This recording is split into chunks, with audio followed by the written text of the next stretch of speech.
consider how the past week measured up against what you thought your life would be like 5, 10, 15, or even 20 years ago.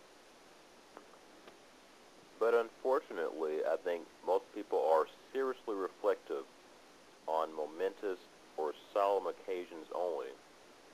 Things like birthdays and funerals, weddings and graduations, or other significant life moments are sure to bring such examination. But for many, introspection rarely happens at other, more regular times, and when it does, it's not planned or scheduled, but happens spontaneously.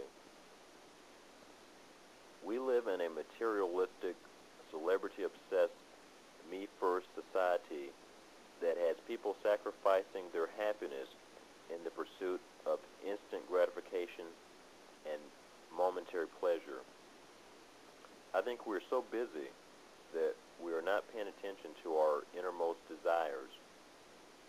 During my adult life, I have tried to reclaim the lost things of my youth that brought me most happiness. It's not easy in a conformist world that shuns ideals that don't contribute to that materialistic, celebrity-obsessed, me-first attitude.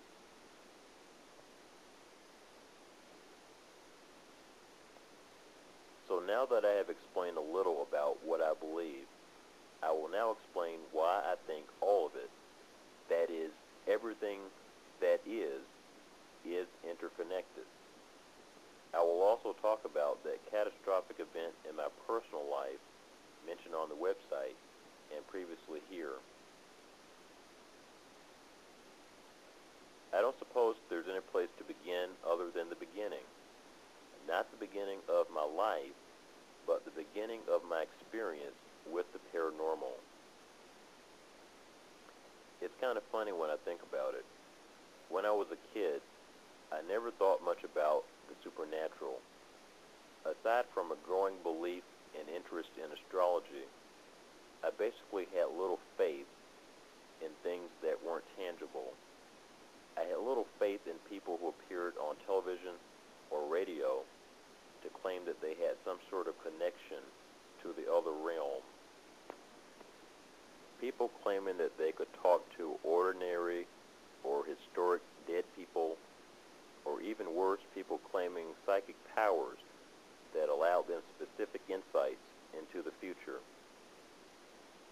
If then asked my view of psychic phenomena, I would have conceded that there are many things in the universe that human experience can't explain, but there was nothing in the stories of the psychics or mediums appearing in the media that had the ring of authenticity.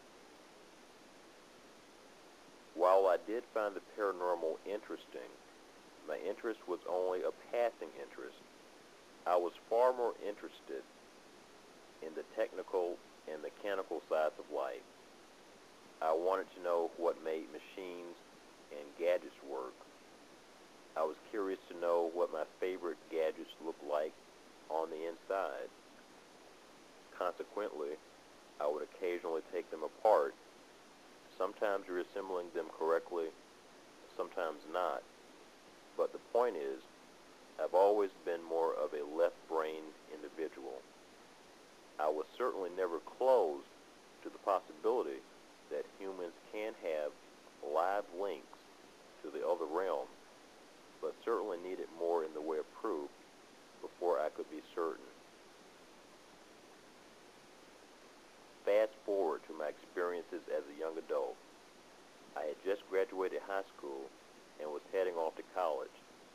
I had no idea at the time, but during that period, the seeds were being sown for some first-hand perspective on the subject of the paranormal.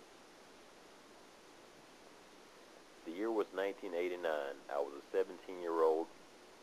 As I mentioned at relativexperience.com and previously here, I grew up